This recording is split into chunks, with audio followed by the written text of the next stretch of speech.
What is going on, YouTubeverse? John Stanek from Johnny Radio here, bringing you another Top 5 on this glorious Top 5 Friday. And guys, we are halfway through the 2000s now. The top 5 albums of 2005, according to yours truly. So let's not waste any time. Let's get right to it. At number 5...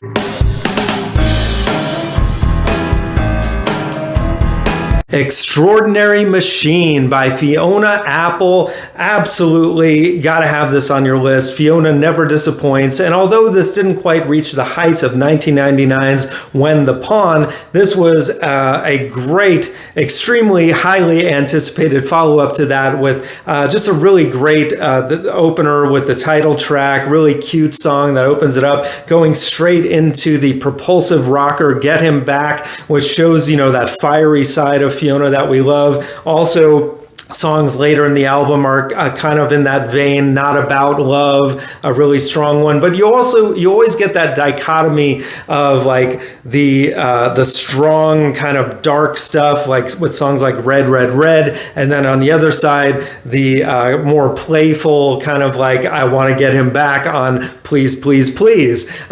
Two songs that have 3 words in a row. And then the closer, Waltz, is just a beautiful waltz, and you just, yeah, it's, you got to have this on your list. So that's my number 5. Now at number 4,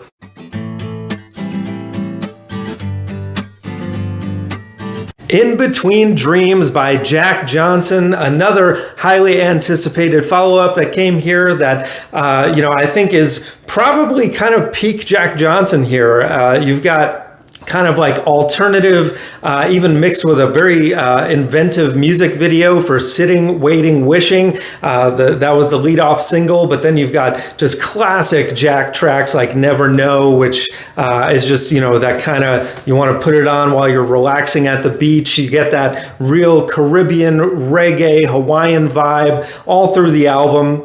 Songs like Better Together and Banana Pancakes are always staples of his live set to this day. And it's just a really well-rounded album. Not my favorite of his, but close to it. And that's just my number 4. So now at number 3...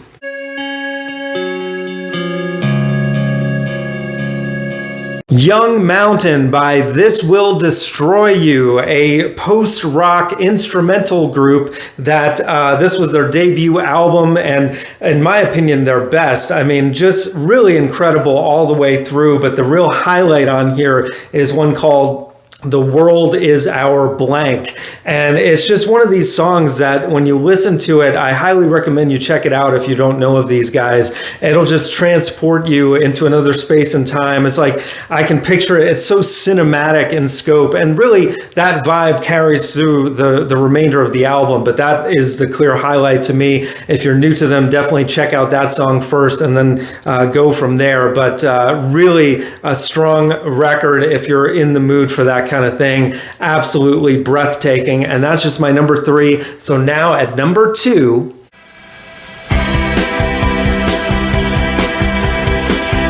X and Y by Coldplay. You knew I was going to have this on the list, and pretty high up, of course. I mean, one of my favorite bands of all time at this point. And I remember, when this first came out, I was a little disappointed on first listen, especially the songs, the first couple songs on the record. But then as you start to get more and more into it, and as songs like Fix You sink their claws into you, then you get, these other gems on the record like Low and White Shadows. And then it closes so strong with Swallowed by the Sea and Twisted Logic. What a great 1-2 punch of closers. Then you even get beyond that, the hidden track that was written for Johnny Cash.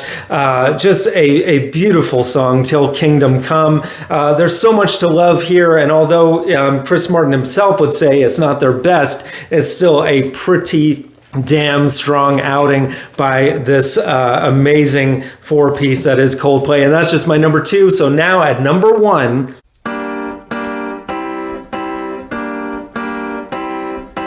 Gimme Fiction by Spoon. You've heard me go on and on about this record so many times now, from one of the greatest opening tracks of all time, The Beast and Dragon Adored, to I Turn My Camera On, just one of their catchiest, most notable songs. Well, you've got My Mathematical Mind, which is just an absolute banger. I got to see them perform live, and they did quite a few songs from this record, those three for sure.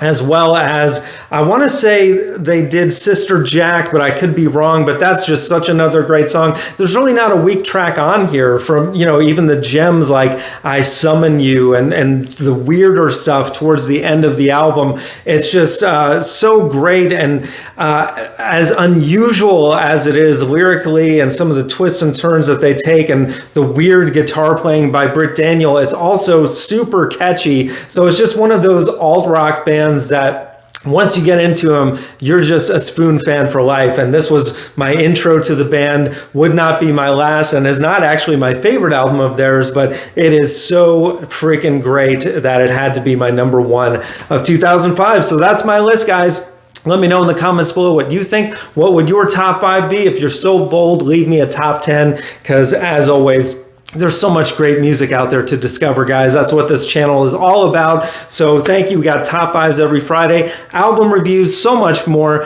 Thank you for watching. And as always, Viva La Vinyl. So guys, thanks so much for watching. Please like, subscribe, and be sure to ring the bell for notifications so you can always see great quality content like you're seeing on the screen right now.